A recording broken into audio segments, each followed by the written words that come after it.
Okay, so we're still continuing our Nun Tes Omid Aleph, and what's fascinating, of course, about what we've been learning in the last couple of weeks is this is kind of what was known as a Zagadata. It's not sort of hard meat and potatoes Gemara. It's Zagadata, and Zagadata in many ways is more difficult to understand. I remember my Rosh Yeshiva always, whenever we were learning in the Sechta, they had a Agadata, we kind of went through it quickly because we did not stop to understand and interpret the Agadata. And some of it is, as we've seen and we will see today, is really hard to understand and to grasp what we're talking about. So you didn't want to get into it deeply with kashas and rather go through it and then move on.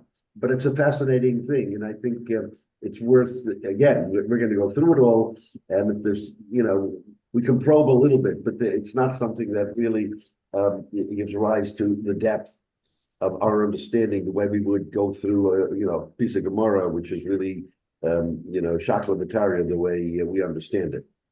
So we're towards the bottom. So the last week we went through a discussion about how one treats his wife and the cheshivas that one has to give to his wife, and so there were a lot of different nuances to that. And at the end of the day, we made the statement, She'ein bracha Metzia b'toch beisa shel adam ela b'shel ishto. And we brought a raya from Avraham Avinu that all his bracha was because of Sarah. And so the Gemara always tries to find a pasuk, something in the Torah that gives rise to this understanding. So that's where we are. And now we're going to pivot to a fascinating discussion that will also maybe give rise to questions, but we'll think about it. Okay, so we're down near the bottom, Tanan Hossam. Let me see, where is that exactly?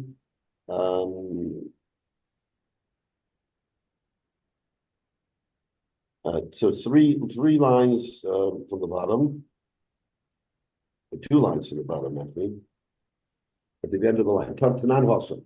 So the Gemara is going to tell us now of a discussion between Rabbi Eliezer, the Bazar of Horkinis, and the Chachamim. So Tanan Hossam, this is a Mishnah in Kalim, is the Mishnah says, Chatovo Tanan Hossam. All right, so a little background. This has to do with what item is Mukshah L'Kabel Tumah. In other words, not everything can receive Tumah. If a dead body or a sheretz or whatever happens to be touches certain items, they don't become Tameh, but some do. So the question is, what is it that we're required to have for Kibul Tumah? So this, over there, this Mishnah talks about if you take, in those days, obviously, they didn't have necessarily steel and all the things we have today. They would take earth and make pots or other things out of earthenware, bake them in an oven, and that became the kli. So this situation is where someone wanted to create an oven, and what he did was he made sections of the oven, baked them. Now he wants to put them together and make an oven. So the question is that finished product Mukshah L'Kabel Tumah or not? So the Mishnah says, Chatovo, Chatovo, Pulias. So in that situation, he fully baked an oven. So notice the oven is now, but it's not really an oven, it's just earth. So what he did was, since it was hard, he was able to make the oven into pieces. And what did he do? What we call cement. They took he took sand, which he then hardened into, we'll call it cement, and he cemented together the pieces of the oven, right? Where so now you have a full oven, but you have pieces that were hardened by the oven, and they're put together by cement, which did not go into the oven. Notice the cement was done after they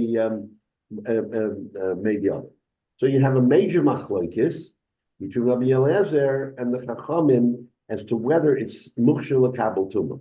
So Right? they cemented it from the outside of the oven. They Say it never again? put the cement inside. They cemented from the outside of the oven. Yeah, that's right. They cemented the way you would see the cement when you put the pieces together. You would see that they're not touching each other. The pieces have let's say like a line in between them, which is the cement, which is the dirt. So the point is, it's not one whole kli that was baked. It's pieces that were baked So and then put together with a substance that was not baked. right, That so that would be on both the vertical joining of vertical, the pieces as well yeah. as the horizontal. I think it's probably vertical because it looks like they would The piece logical thing would be that think about a box. right. There could be other ways you could do it, but the simplest way is that you make 6 slabs for the 6 sides. One of them, I'm Right. not sure how they would handle the door, but for the Yeah. moment, just treat it all as the same thing. You'd make these 6 rectangles, and then you essentially glue them together Leave with them the together. cement. Right. So, but that cement was never in the oven. Correct. That became the glue to put them together. So the kasha is this mukshel l'kabel tumah? So basically, if everything would have been in the oven, the answer is yes. But here there's a machlokes. Rabbi Eliezer says that this is not mekabel tumah. If it touches to a tamei object, it is still not tamei. And the Chachamim said that it is tamei. So that's the machlokes over there. And we're going to build on this, but that's how how it comes out. So now, okay, so no test on the base. On the top line, it says very interesting. V'zehu taner shel achnoi. It's referred to as the oven of the snake. What does that mean? So Rashi explains, the top Rashi, Achnoi Nochash, maybe not all, but some snakes, Darka Lasses Ba'agula, Lahachnis Zanvo, Eitzel Piv. So the way a snake maybe gets its prey, maybe not all snakes, but we've certainly seen this, is that the snake is sort of long and narrow. It surrounds its prey, it surrounds it, and then it brings it with its tail, it pushes it into the mouth. So basically, we're talking about something circular that, so Zehu Tanur Shalachnoi. So he describes it as the oven, Tanur, of the snake. Omar Rabbi Yehuda, frankly, Gemara, my achnoi, right? What does it mean, achnoi, which we just said? Omar Rabbi Yehuda, Omar Shmuel, Rabbi Yehuda said them Shmuel, Shehikifu Dvorim Bachnoi, Zu V'Tim that, okay, it's again hard to understand that the Chachamim said that that the oven was surrounded, just like the snake is surrounded, and therefore, because just like a snake, it's mukshel l'kabel tumah. It's very hard to understand exactly what this means and what's the parallel, but the Chachamim, in supporting their position that it is tamei, want to say it's like an achnoi, and just like the achnoi that is mukshel l'kabel tumah, this is also mukshel l'kabel tumah. Again, Why would you? Excuse me, Rabbi. Why would you think? Why would you think that it's not makabel tumor? It's a structure. It's a structure that's useful, and it's built as a structure. I mean, it has all the ingredients of building a house. Right. Same So thing. the distinction is where everybody would agree that it's mukshel l'kabel tumah if the whole oven, this whole situation was baked in the oven, and that makes it mukshel l'kabel tumah. What distinguishes that from something from what is mukshel l'kabel tumah is the fact that you put this coal, this cement, that you glue, whatever you want to call it, you put it together. So it's a substance that never entered an oven, never entered the oven. It was done after the section. Even if you did it on the outside of the box. Yeah, correct. Right. Therefore, if something touches the oven, it's not Makabel Tumah. We're talking the outside, not the inside. So if let's say a sheretz comes into contact with that oven, with the outside. With the outside. Okay. And the Chachamim say it is Makabel Tumah. Okay. But the Chachamim liken it to a snake that surrounds its prey. Says that this oven kind of surrounded by, so therefore it should be Makabel Tumah. Again. Right, so here's the other thing though, is that presumably if each of these, let's say, sections, if it's presumably we're saying is that those sections by themselves weren't complete enough a thing to be Makabel Tumah, because if they were, then the fact that you glue them together wouldn't not make them Makabel Tumah, and so it's the idea then that we're saying, I think I could be wrong here, but it sounds like we're saying these pieces by themselves, they're not quite done yet because they're just pieces. And so even though they've been fired in a kiln, they're not really going to count unless they're made into an actual kli, a functional thing. That's the point. That's right. The point. But now we're going to say that only one particular way of doing it, of firing it all as one thing, counts as making it a kli, and cementing it together doesn't count. That doesn't make sense, because there's nothing magical other than that it's a finishing process. There's nothing magical about firing clay in an oven any more than, let's say, weaving reeds together. You take reeds by themselves aren't Makabel Tumah. You weave them together into a basket. They're Makabel Tumah. Right. The sections themselves, exactly right. The sections themselves wouldn't be Makabel Tumah. Once you've put it into a kli, the kli is Makabel Tumah. The question is this a kli because the whole thing wasn't in the oven? So according to Rabbi Eliezer, it's not a kli because you used another substance to put it together that was not. Right. I'm with the Chachamim on this one. And yeah, right. Okay. But it's premature, Menashe. You'll see. Oh. Okay. All right. So this is the machlokes. Wait. What's that? As Rabbi Hyatt used to say, wait. Oh, is that what he said? Right. He used to say, wait. So sometimes, and not sometimes, oftentimes, one of us comes up with a svara, which is really the Gemara svara. So you anticipate what the Gemara is going to say. So let's see how the Gemara understands this machlokes. So Tana, we learned in a brisa. Now this is what's really fascinating. But Oisa Hayom, Rabbi Eliezer ben Horkinus was considered the gadol in one of the gedolim, but he was a gadol. But Oisa Hayom, Heishiv Rabbi Eliezer, Kol Tshuva Sheba'olam. Imagine on that day when this discussion came up, Rabbi Eliezer, who was Mekel, he gave all the tshuvas, all the answers and the reasons why this is considered not tamei, and it should be tar. So they were all in the base medrash, and Rabbi Eliezer gets up and he says, I say it's not, and he brings rayas. He said, I say it's not Makabel Tumah. And I'm being Mekel. And here's all, and the Gemara doesn't say what they are, but he gives all the tshuvas, which were numerous, obviously, as to why it is tar. But v'lo kiblu haimenu, all the chachamim who were in the rabbanim who were in the Beis Medrash did not accept Rabbi Eliezer's view. They didn't accept it. They accept lo haimenu. So Rabbi Eliezer, in defending his position, said the following. It's just amazing. Im halacha k'moisi, if the halacha is like me, right? Choruv zeh yochiach. Then if he pointed out, obviously out of the window or something, and he said choruv is like what we consider a carol, a boxer.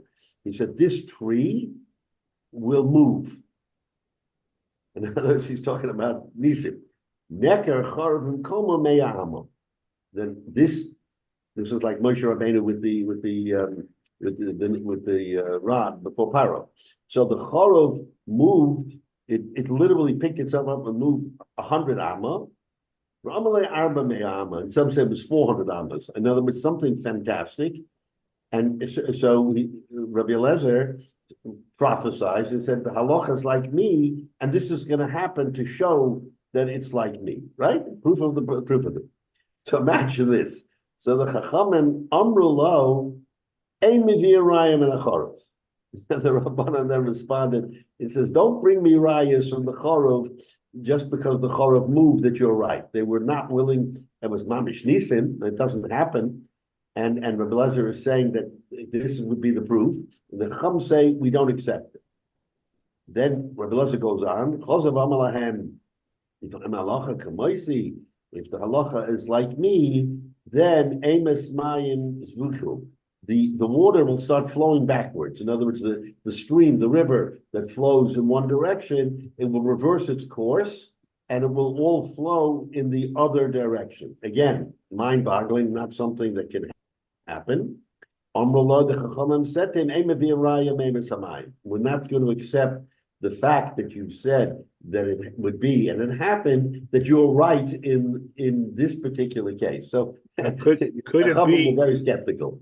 Could it be that in those days you still had operating magic, just like with Paro? You had things that were not natural and they could reverse whatever. So if that was still in the world, they're saying this could be magic. I mean, we're not going to accept it because magic could do the same thing.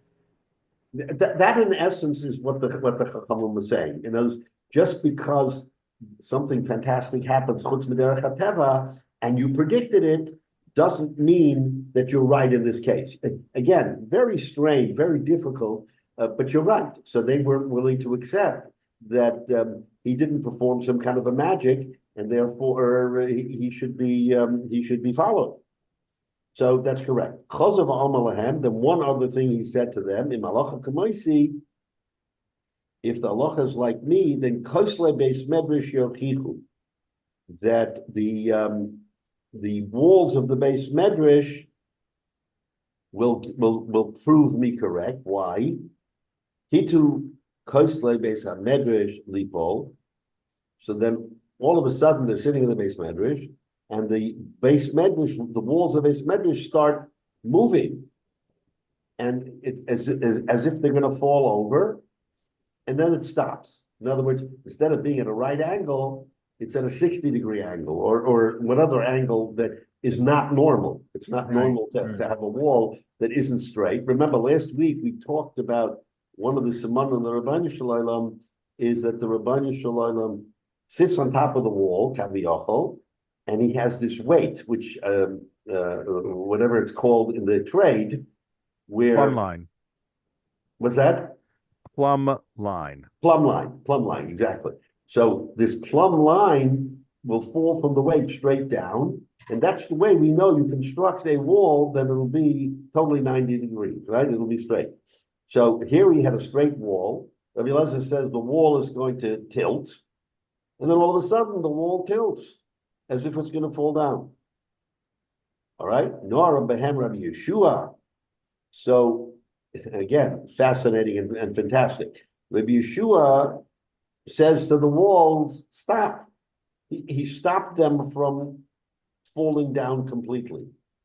So now they're in the beis medrash with walls that aren't straight. Omalahem. So he said to the walls, Im Talmidei Chachamim minatzchem zeh el zeh b'halacha. If Talmidei Chachamim menatzchem, they discuss to each other different Torah, meaning halacha. Atem ma'ativchem. This is Rabbi Yeshua to the wall. What's it to you? We're sitting here and having a discussion. What's right? What's wrong? And you're going to take the walls, the inanimate walls, are going to take a position and follow Rabbi Eliezer that the walls will cave. So he says, you can't do that. So the Gemara says, Lo naflu, they didn't fall B'nei Kavodo shel Rabbi Yeshua, because Rabbi Yeshua rebuked them and said, what business is of yours? So they didn't fall below Zokfu B'nei Kavodo shel Rabbi Eliezer, but they did not straighten out because of the covet of Rabbi Eliezer. So again, in a sort of fantastic understanding, it was a standoff between Rabbi Yeshua and Rabbi Eliezer, and the walls were the ones who were in the middle of it. So they started leaning, and Rabbi Yeshua stopped them, but they didn't go back because of the covet of Rabbi Eliezer. So these walls stayed that way.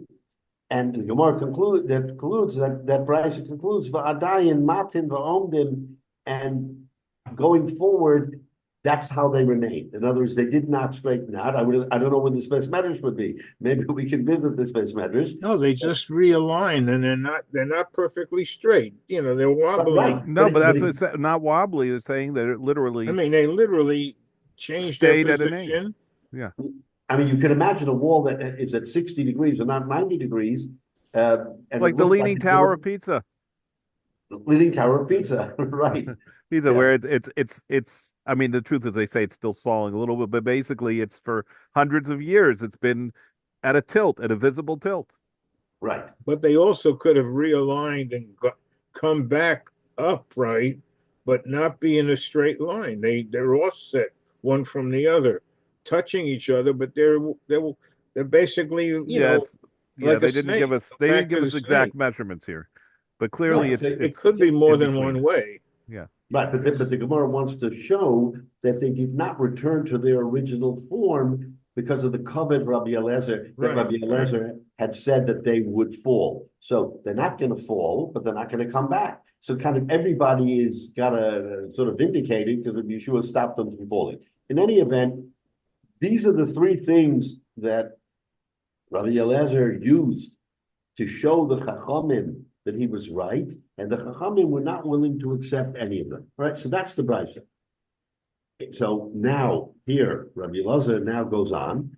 Im halacha kamosi, if the halacha is like me, min hashomayim yechichu. Now he's already going for the real McCoy.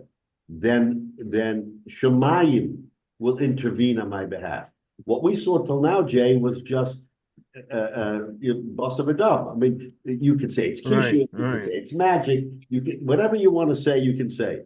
But now he's dabbling with the Rebbeinu Shalom. He's saying that Shemayim is going to support me.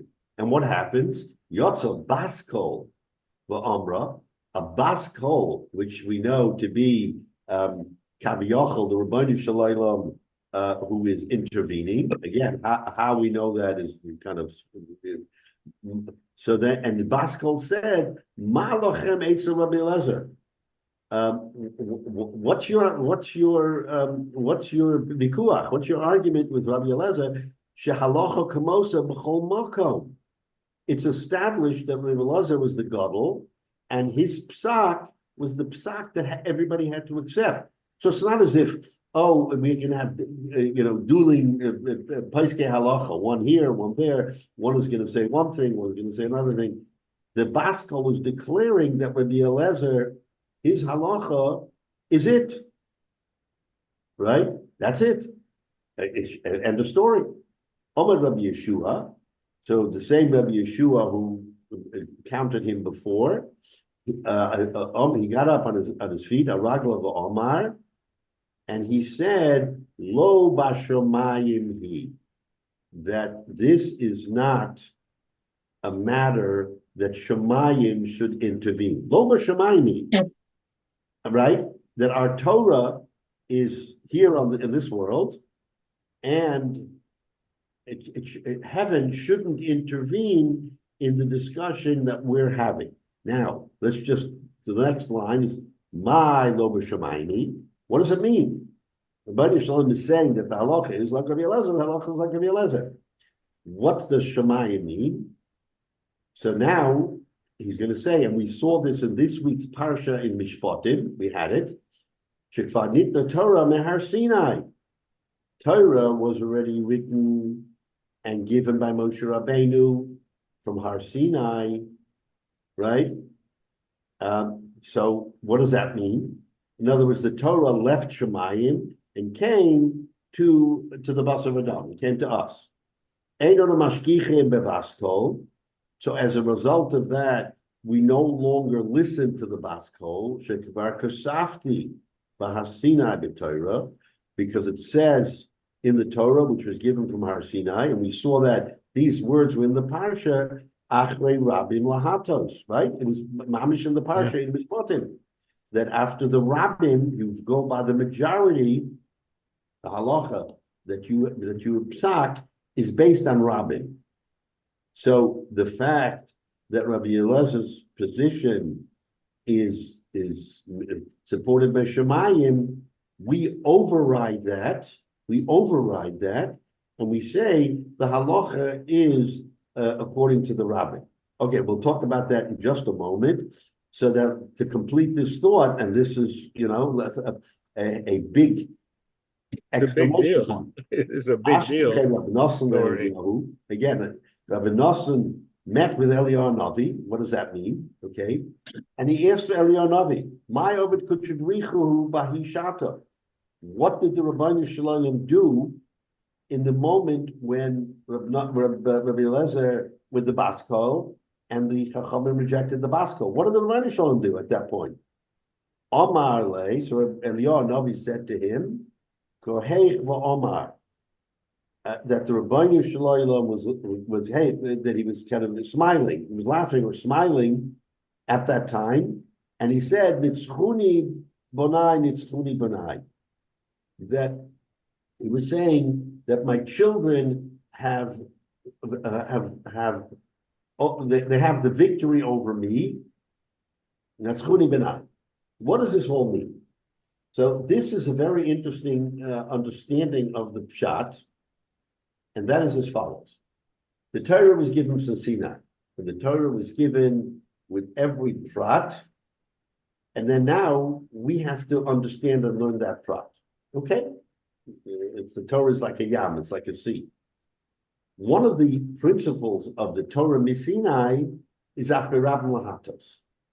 In other words, the Rabbanu Shalom is saying to the people, to Basar Adam, one of the mitzvahs in the Torah is for you, people, to debate and understand and give a psak. Now, wait a minute. What happened if that psak isn't aligned with one of the mitzvahs in the Torah? So then you're going to have the Torah says one thing, and the rabbin, the rabbanan are going to say something else. How does it work?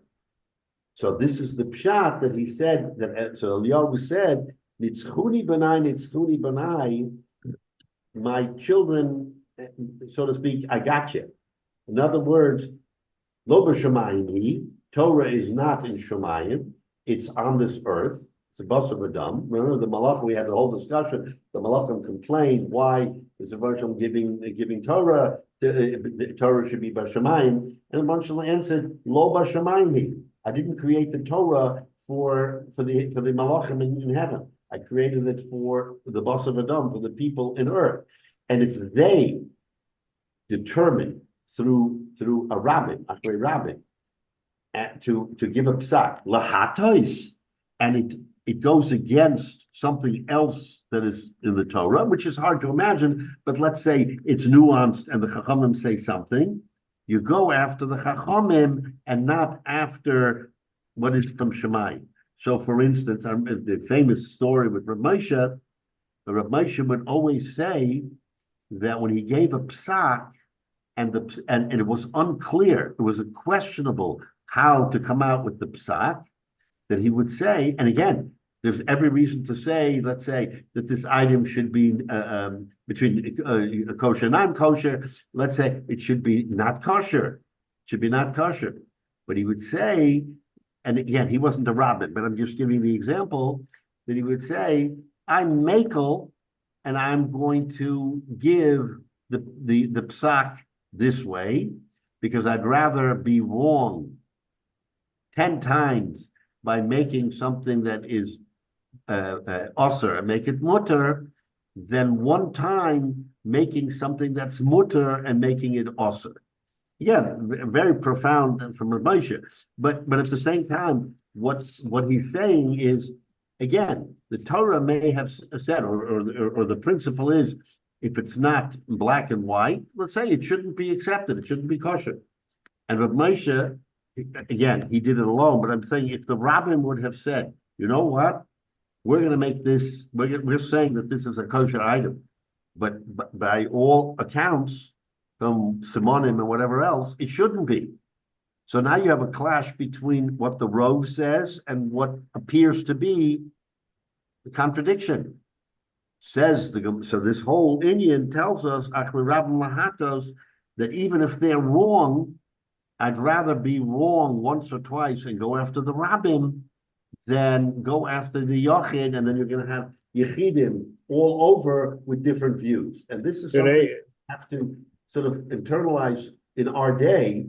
You have lots of questions. What's that? There's lots of questions because of the world we live in. The technology raises questions.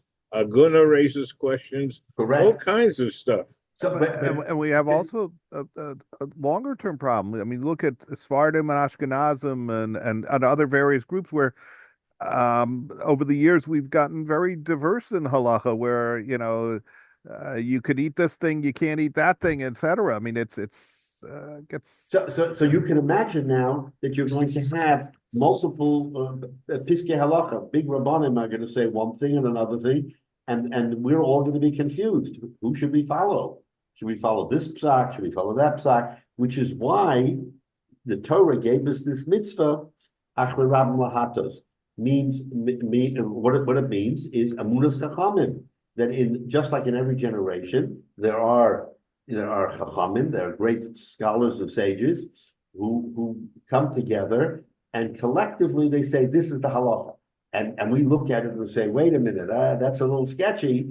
But again, after Rabbi Lahatos, in order not to create machloikis. Now, in your example, Menashe, okay, you have Sephardim and Ashkenazim, they have different minyanim.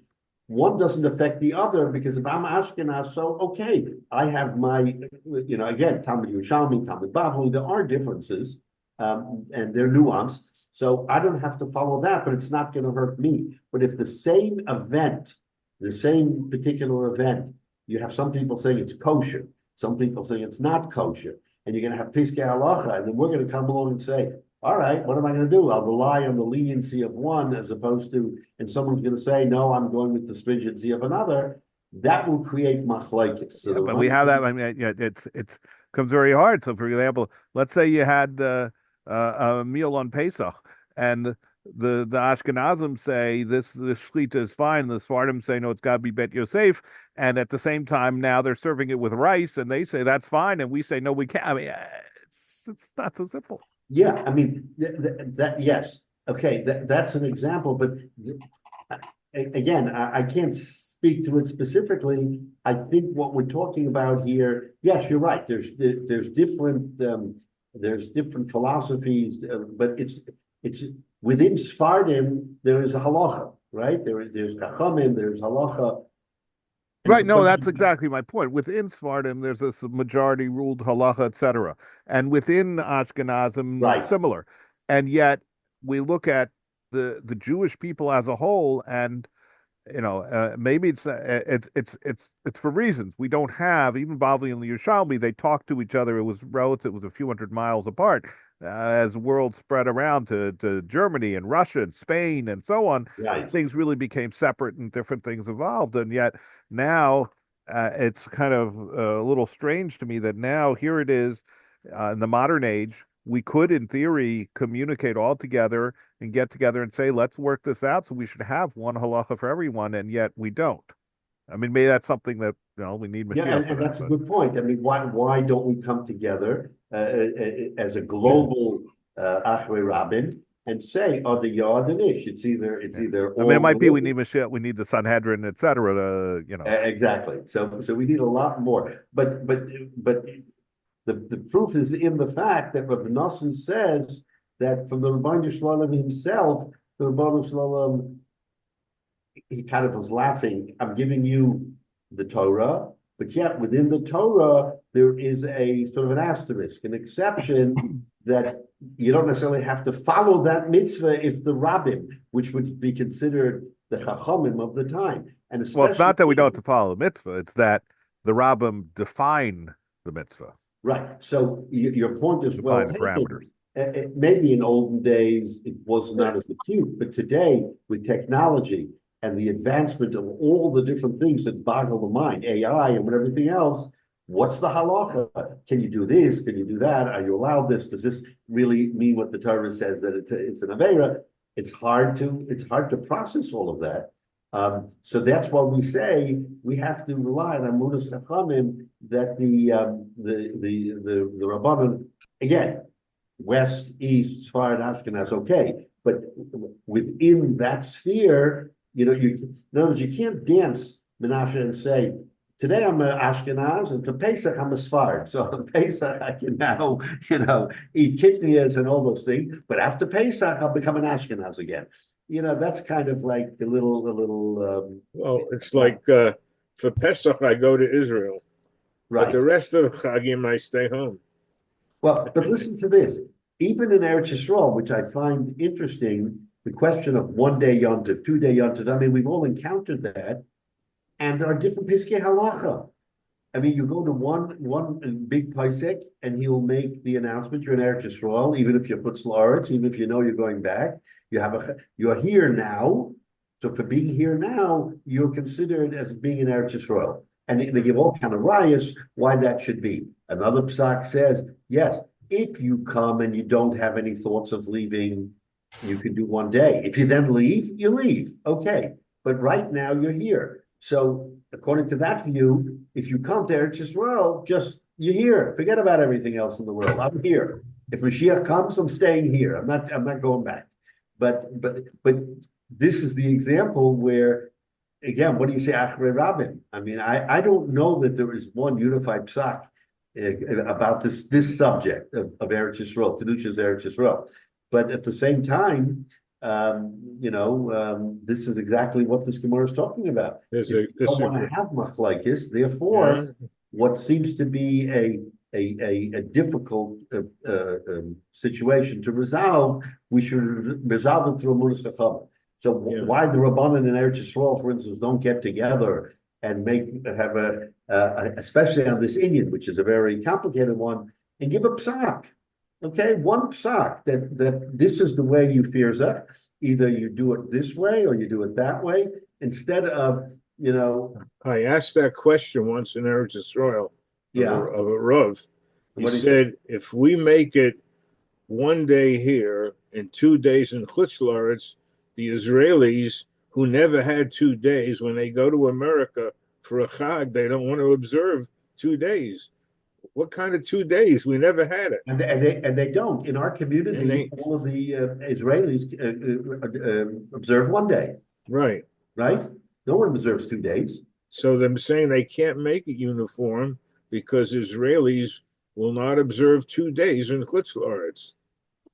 If they make it, what you're saying is that at least some of them are, and if they made it more universal within Israel, then they'd be putting those other people of Ne'ever that they'd be doing the wrong thing. Right. Whatever, but they said there's no answer because so maybe the default is 1 day. Everyone should say it's 1 day.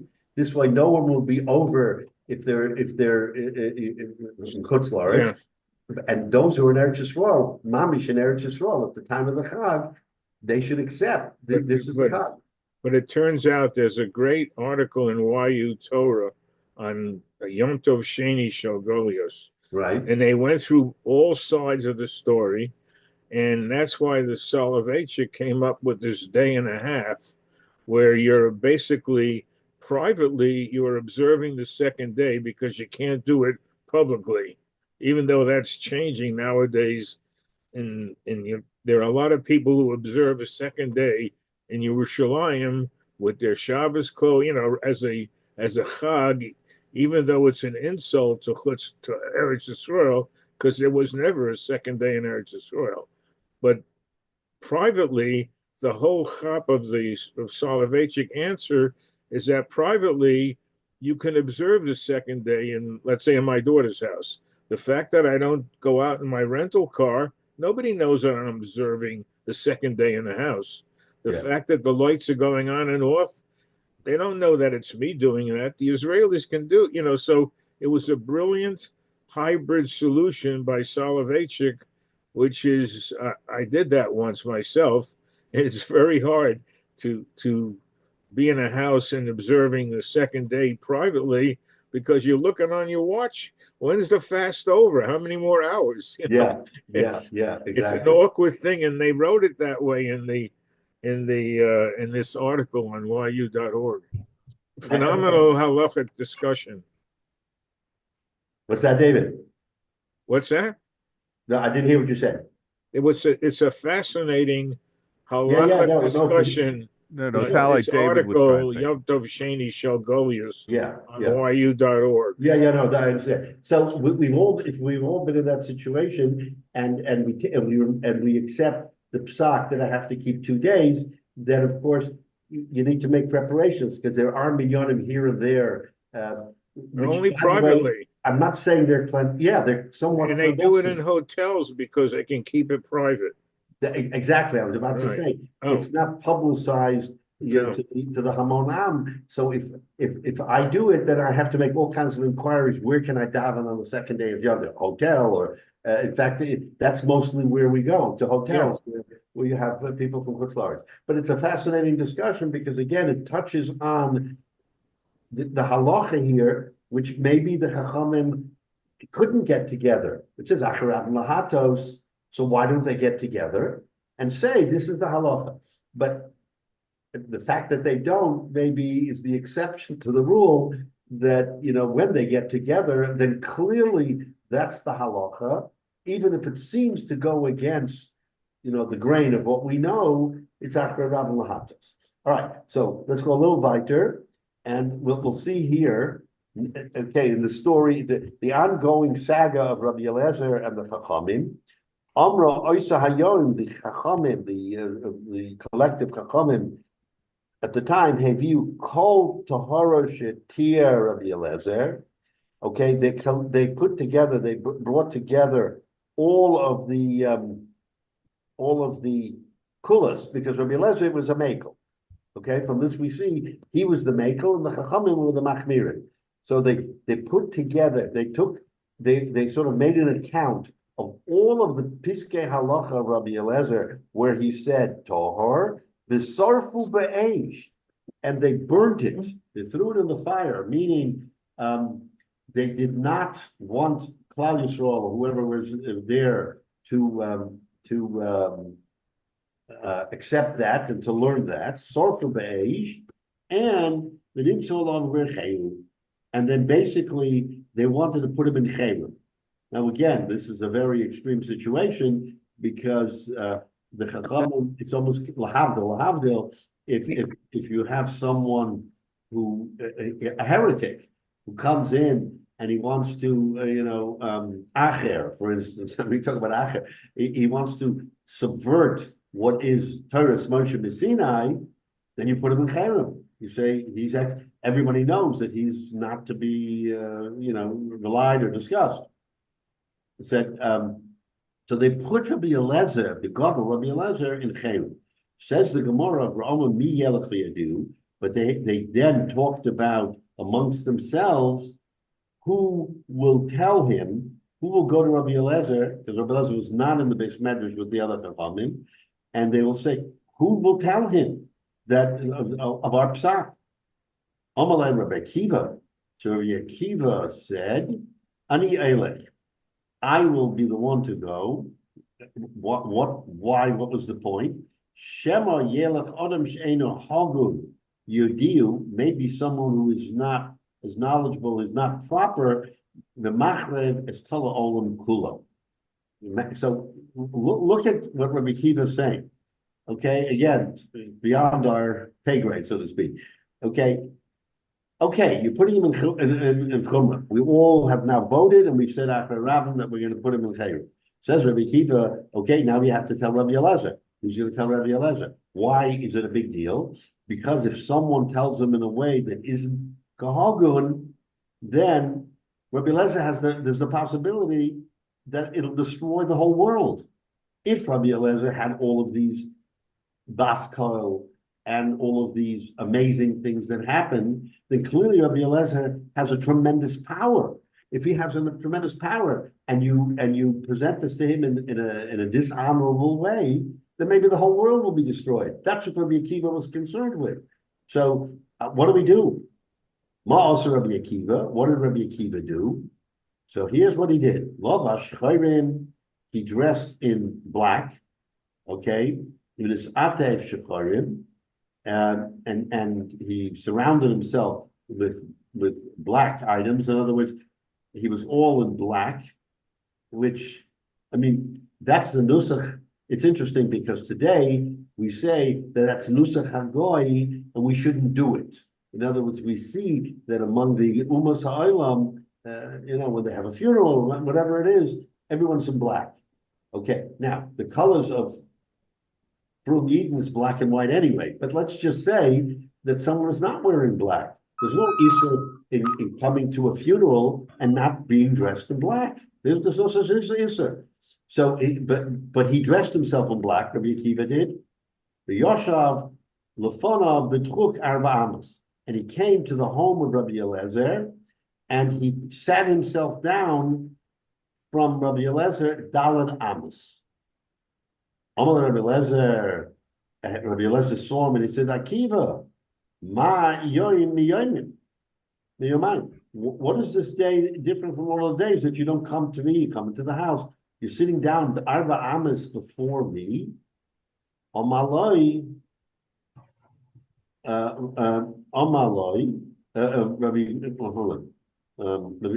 Rabbi Kiva said to him, Rabbi,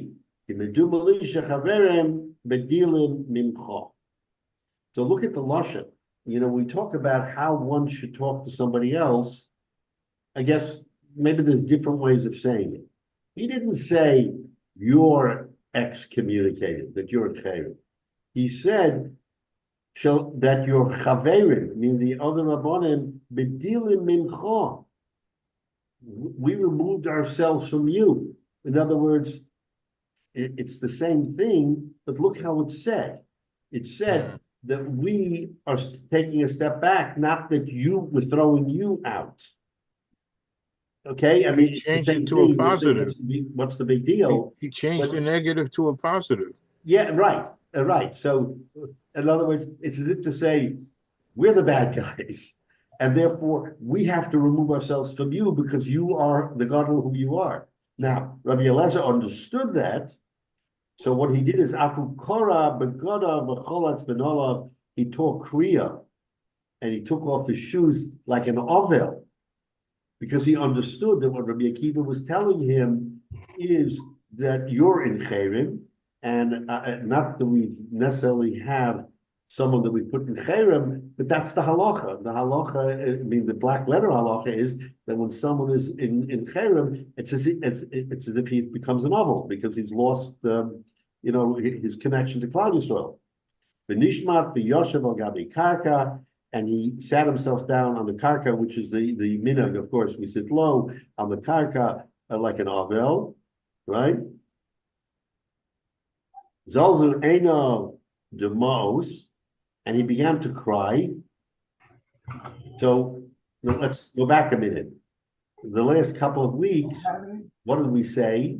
We said that when the Rebbeinu Shalom closed all of the gates of prayer, the one gate that he didn't close was the gate of dima, of crying.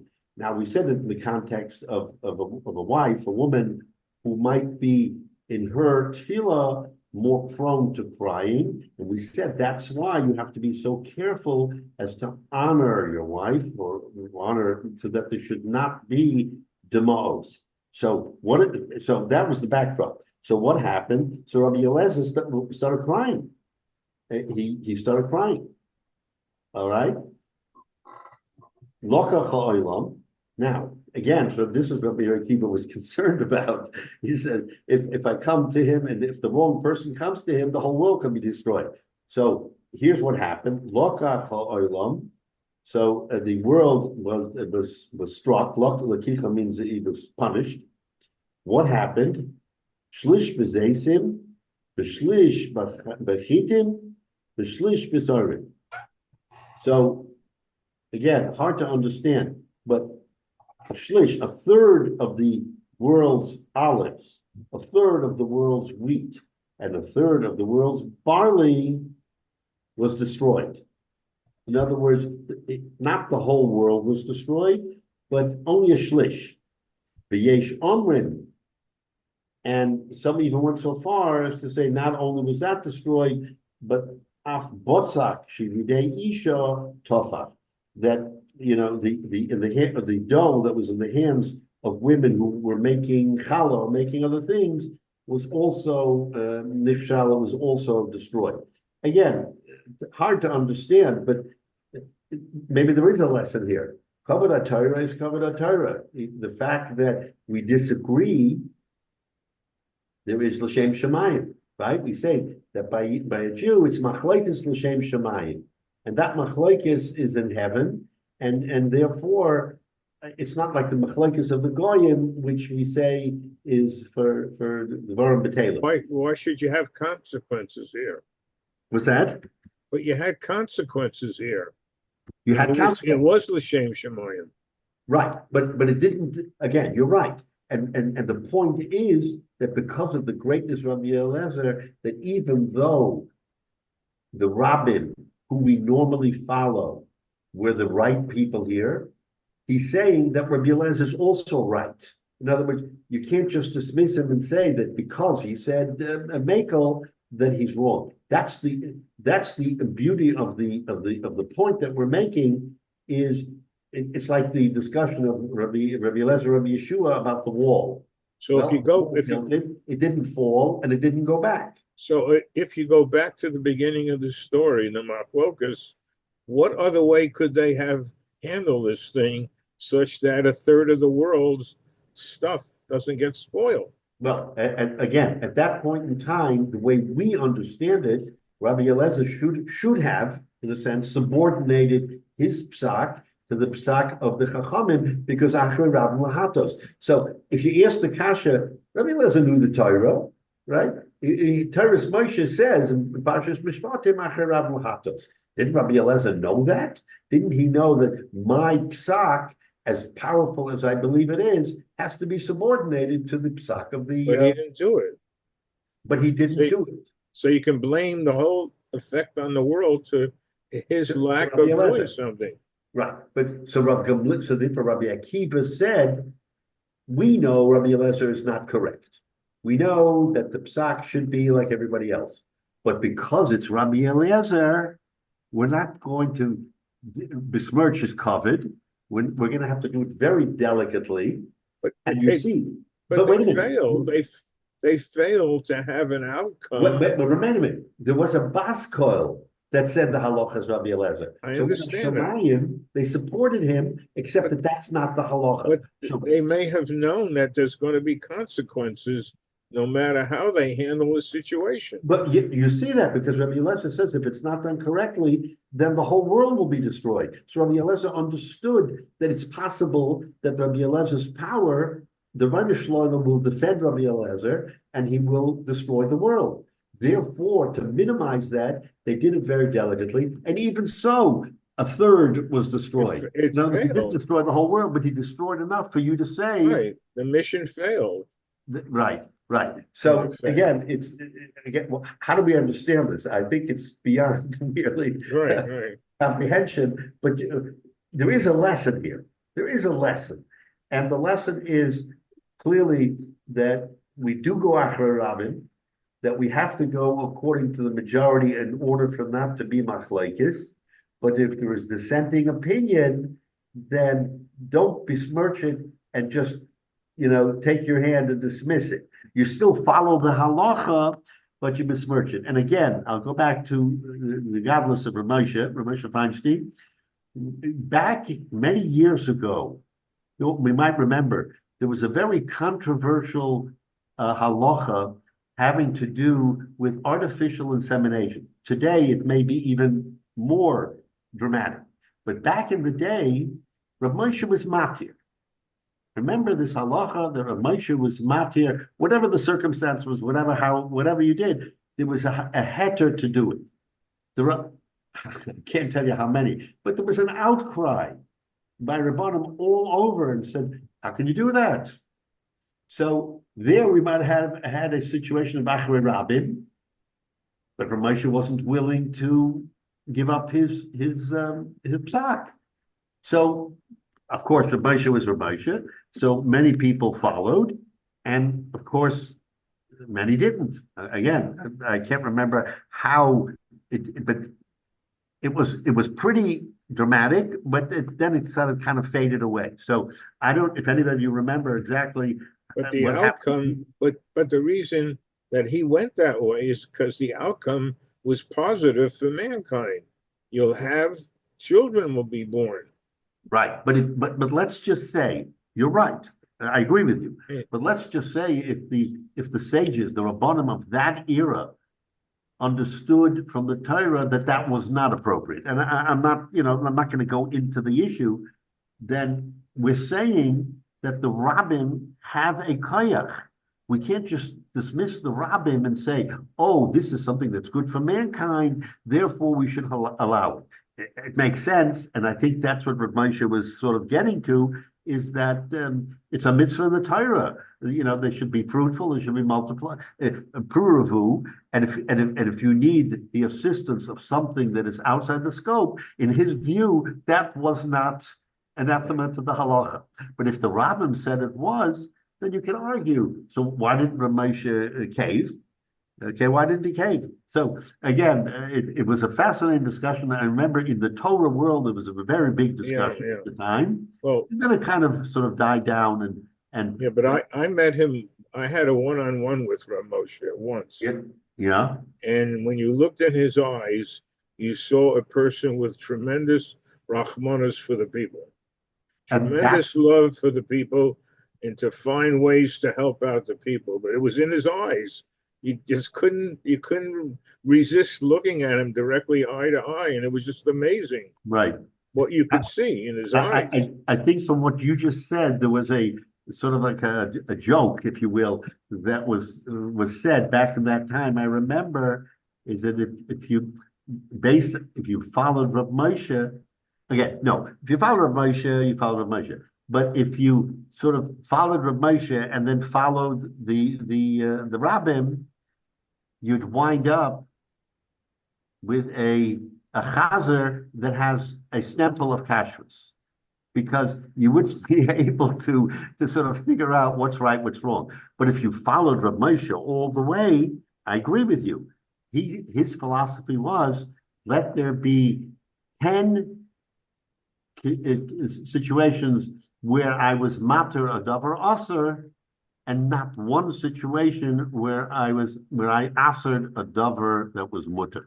That was you're right. That was Rav Moshe's philosophy. You're 100% right, and that was, again, the godless of him is that he was a gadol and he was able to discern that. But if you went strictly achrei Rabbim lahatos, then you could argue that Rav Moshe was the Rabbi Eliezer of the time of the Gemara, but no one came back to do any cherem or anything like that. They didn't have that koyach.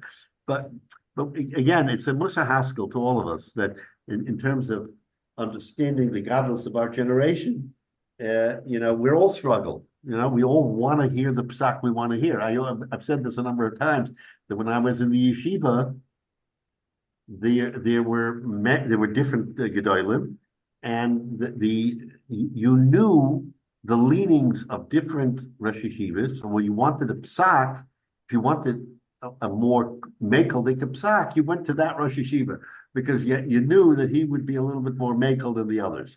So we call that forum shopping in the legal world. Okay, I want to go to the right jurisdiction that's going to give me the result that I want.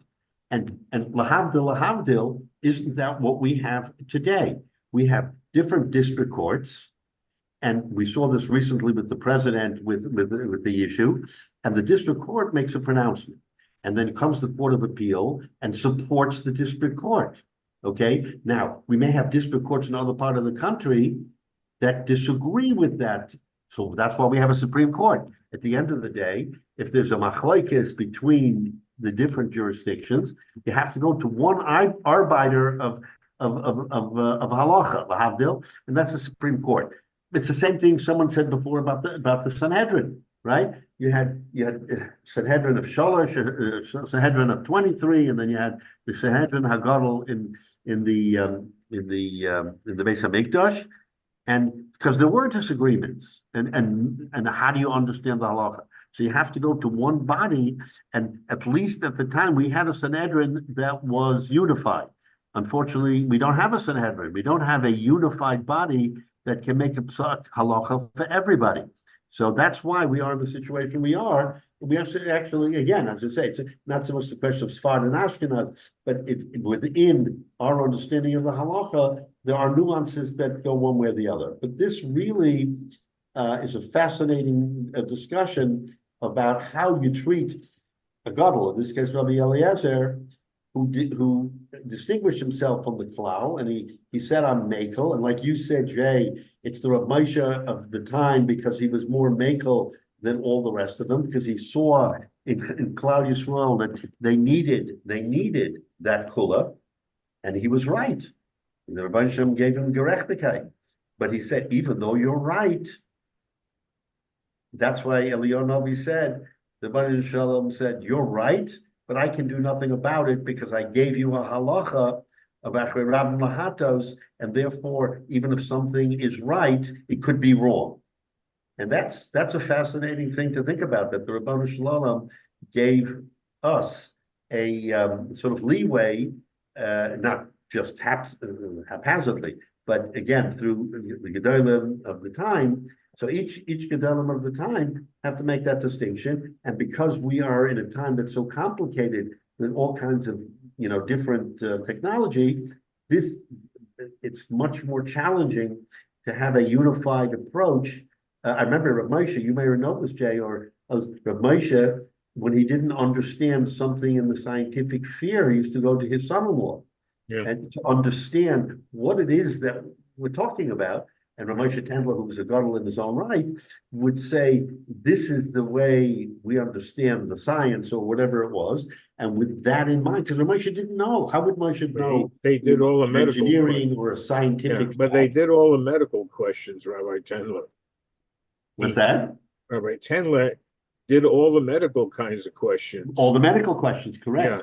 Correct. Respirators and this and that. And right. So I suspect that even today, in even Eretz Yisrael, if there are delicate shilas, they would go to one of the leading professors, say at Shaarei Tzedek or whatever, right. and would try to get an understanding of what the issue is. Right. You have to understand the issue before you issue a psak halacha. Right. So anyway, that's kind of, I wanted to put this all together because this whole Gemara really has a, so we still have a little to go. We'll stop here. We still have a little to go on the subject, but okay, another blot or so, we're going to get back to, the hardcore Gemara, but we're still dealing with the Agadata, and Mitzvah next week we'll continue.